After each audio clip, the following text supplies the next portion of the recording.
Hi everyone, I'd like to share with you my glue review, or the glues I use for all the projects that I work with.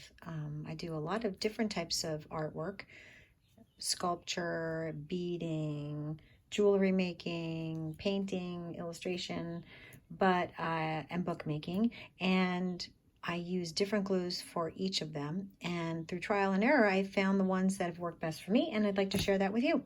So the first thing I'd like to talk about is bookbinding. My favorite glue that I've used for 20 years in making books and the books have lasted forever, is just this basic Yoo-hoo glue stick. It goes on really easily.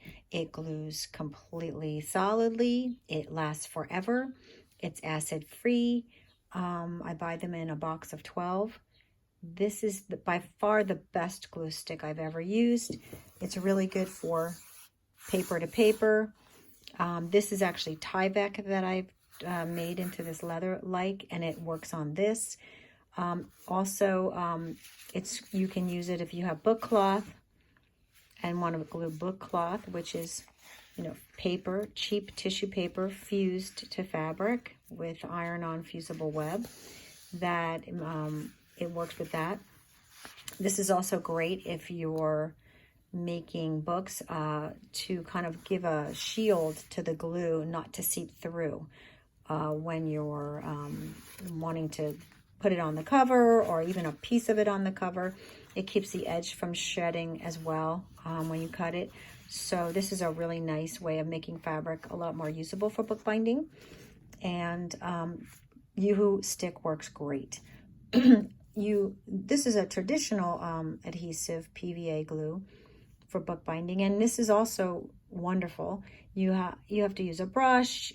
It's great if you have a textured paper like this, and you want to make sure that all the glue goes inside the textured paper and then adheres properly. I'll glue it with apply the glue with a brush, and then I'll use a brayer and roll it really flat to make sure it adheres. It's a little, messier. You need paper underneath, so you can glue right to the edge.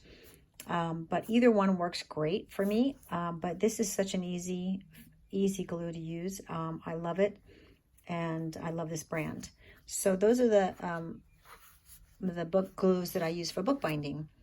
The other glue I want to talk about is when I need what I call a quick stick glue. I make sculptures, and I'll make, a lot of times at the base of the sculpture, I'll have, paper, little pieces of paper to make like a paper mosaic. And I want it to stick quickly so that I can kind of do the whole thing in one go. I don't want it to fall off or slide or anything. And Alien's tacky glue is great. It's super cheap. I mean, I probably got this giant thing on sale with a coupon. I'm never going to go through this, probably all, but it's super easy to use. I use a toothpick typically to apply it to the papers, and then I don't, it stays forever, but I will always seal my paper mosaics anyway with a matte medium or matte varnish. So I'm not even concerned of how long that'll last, but this does last really well. And I've actually even used it on fabric to other things. Tack it. It'll stick fabric to things as well. You could use that on the book cloth as well. It's a little thicker for that, so I prefer either the Yoo-hoo stick or the adhesive glue for bookbinding, but this works really great. And it's really great for this because any vertical surface, I can tack that on and make sure it's not going to come off. If I press it on, it'll stay, and I can work the whole piece in one go if I want to. Another glue that's really one of my new favorite glues is this reptile glue. It's a very fluid glue. It works great in these little bottles. You have to shake it up and you have to let it dry because it is very wet. These little bottles are great. They come with a little pin that you need to use their pin, because if you use your own pin and it's not stainless, it will rust in there. But you can use this for a detail, getting into tiny little spots. It's super easy you can even draw with it really and let it dry. And so I really love reptile glue. The thing with it though is if you're using it for bookbinding, it is a very wet glue, and I've put it on a book cover, used it for a book cover, and then I put a glassine piece of paper, and then I put a press on it. And when I came back the next day, that glassine had really absorbed a lot of moisture. So it is a very wet glue. It helps with its fluidity, but it also is very wet. So you have to be concerned that it does take a while to dry, and you do want to let it dry for 12 hours. It is great for things like I make these little pen loop holders for my journals, and gluing the cardboard together, I really want to make sure that this is not going to come loose.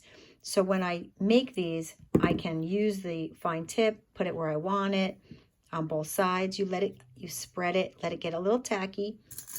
But the main thing, and most carpenters will tell you this, when they have to put their wood pieces together, is you always want to clamp. So items that are thicker, maybe three-dimensional, many times if it's going to take an overnight to glue, you want to hold them in place, press together. So clamping items is really important with this glue because it does take 12 hours to dry. And it will get tacky and you will feel like it's a good stuck, but because of the moisture content, I guess, it also can just come apart. But if you have a piece that is, basically not too large of a spot there, I really need to make sure that I'm clamping that. Once it's held though, nothing's going to pull that apart. This is really good glue, and I really like it for its being able to be very detailed in where you place it. It's great for bookbinding. If you miss a spot, you can easily pull that little piece, go to that little edge you might have missed, put it in there, press it down. It dries clear, and it's easy to clean up. So it's a really wonderful glue. The other glue that I use, let's see, is for my sculptures. I do a lot of upcycled metal, and wanting to glue metal to paper clay, or actually paper clay that's covered in acrylic paint, this is the glue that has worked the best for me. I've tried E6000.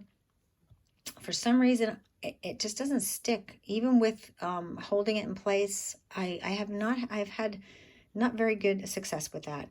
But with Yoo-Hoo adhesive, I have been able to use it for my sculptures where I use upcycled metals like these cookie tins, this piece of brass. This is glued right onto acrylic, which is plastic, acrylic paint, covering paper clay. It's also gluing metal to metal here. I'll sometimes put a pin or another piece through it to support it, but I didn't really have to with this. And I made this probably, gosh, maybe a year ago. I'm not even sure, maybe not that long ago, but it's really stuck. The thing with this, just like with reptile glue, is that it's a little stickier. It's a little less easy to clean up, but it does solidly hold metal. You do need to clamp it or somehow support it while it's drying. So with something like this in this odd shape, I've used a little Velcro strap around to hold it. I've used masking tape because I just want to keep it in place while it cures. And then once it's cured, it's great. I typically will put sometimes a little nail through there, either for decoration or to help support it, and put glue in the nail inside the sculpture. But I didn't even do that on this, and it's really held up nicely. So I'm really pleased with that. And again, it's the same company that makes this stick. I think it's all made in Germany, yeah.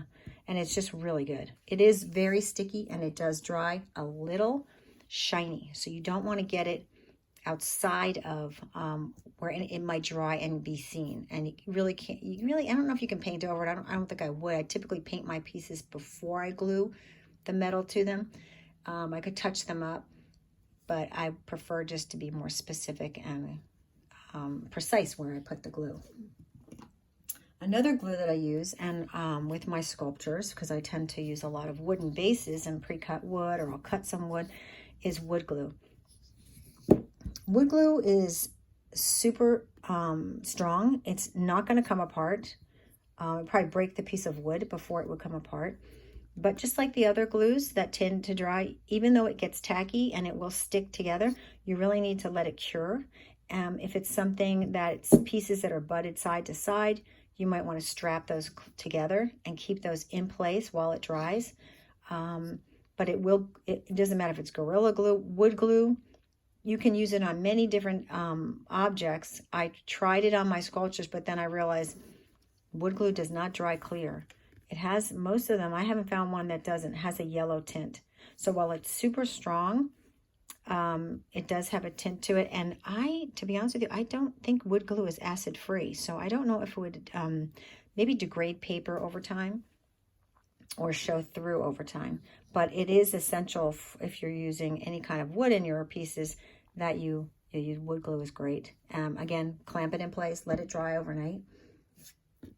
The other glues that I use, and mostly only for flat pieces, is things like matte medium and Mod Podge. You can get the finish that you want.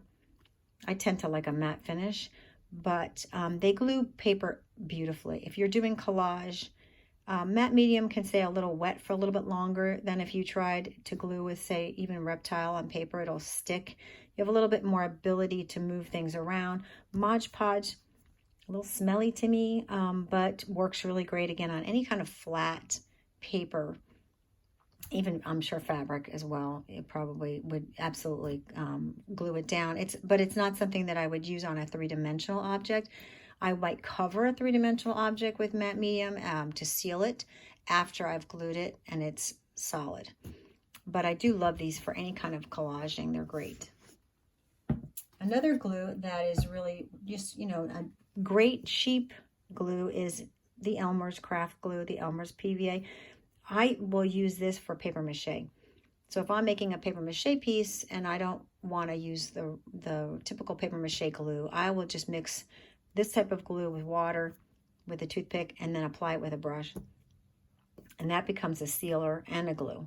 And I like the way the glue works with paper mache. So I don't do big pieces, but I'm sure you could use it if you want to mix it with water. It just makes it a little bit more liquidy and a little easier to apply the paper. And it's easy cleanup. And this is so inexpensive. It's such a great glue. All the Elmer's glues are really good. So I do use that for that. Another glue that I use, of course, which most of us use at some point, is hot glue. A hot glue I've used for making a wreath in the past, or a couple of wreaths, and then I stored them in the attic. I stored them in the shed, and through the course of the year, the temperature changes. They did not hold up. I believe it was because it was plastic and things like that I glued onto heavier objects that I glued to metal or plastic. So at the very beginning, it held very well, but it didn't hold up over time in those conditions. But what it does work beautifully for is when you use it for cardboard. You can immediately glue pieces of cardboard together and they will be stuck. And I have no fear that these pieces will ever come off of here. They are just solid. And you can go rapid fire, which is great. You just glue it, stick it. Of course, you can rip it off and you might have a problem with removing it. You don't get much time to adjust. But it is immediate that you can start building structures. You can do a relief like this. You can build boxes. Hot glue is great for cardboard. And then I can, if I wanted to, especially on these smaller pieces, this is covered in gesso, it's covered in acrylic paint, so it's really sealed. But I could also then varnish over them as well and make them just that much more protected. But they're not going to, these pieces are not coming apart. And so glue gun is great for that, especially if you're impatient. These are really fun to make too, to take cardboard that I get a billion boxes from delivery places, and you can make them into something that's art and then hang them on the wall. So that's what I use mostly my hot glue gun for. I know some people use it for other purposes, but that's mainly what I use it for. The other glue or adhesion that I use is fusible web. I really love the way fusible web makes and keeps its flexibility. That was the main reason why I've used it for making the book cloth. You can take a piece of fabric, take a piece of cheap tissue paper, make your book cloth. It's brilliant for that. This is a very thin fusible web. You can get thicker fusible web, which gives a little bit more body to things, But the main thing that I like about this is that it keeps its flexibility. And I like being able to have that for my forever journals. You can glue two different kinds of, this is a paper leather. I call it paper leather. It's made out of cards, probably appendix file folder, this one, that was turned into this. And these two pieces are forever fused with using this. The main key with it is to make sure that you use a bigger piece than your actual, and have this kind of like Teflon paper over and between your iron, so you don't end up getting your iron covered in this, but it will seal those edges really nicely. And I think that's so important. And I also used it for this. And then I used a brad for decoration. It was probably unnecessary. You can use it for fusing paper together. You can iron paper. You can use it for fusing paper to fabric, but what does not work well is Tyvek. I have used and made Tyvek papers, and I don't know what I was thinking, but I used it hot and it just melted the Tyvek. So that's a look you can go for, but it doesn't fuse well with Tyvek. So but I do love that for its flexibility, because I want the covers to stay flexible. I want it to feel like leather, but not be leather. And so it's just that nice, it keeps it not from getting too stiff. It also works really well on Craft Tex paper. Craft Tex is the super thick. It takes a lot to adhere, even with the reptile glue. It's really difficult, but with fusible web in my journals, I can use the Craft Tex as the interior. It does make it very stiff, because it's a stiffer paper. Even when it's pre-washed, you can wash that paper, but it does a great job with immediate adhesion.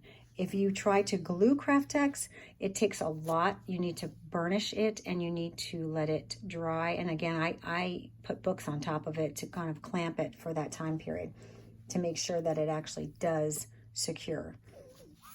Now, the other thing the other part of glue, not just the project, but how I want the project to end up looking.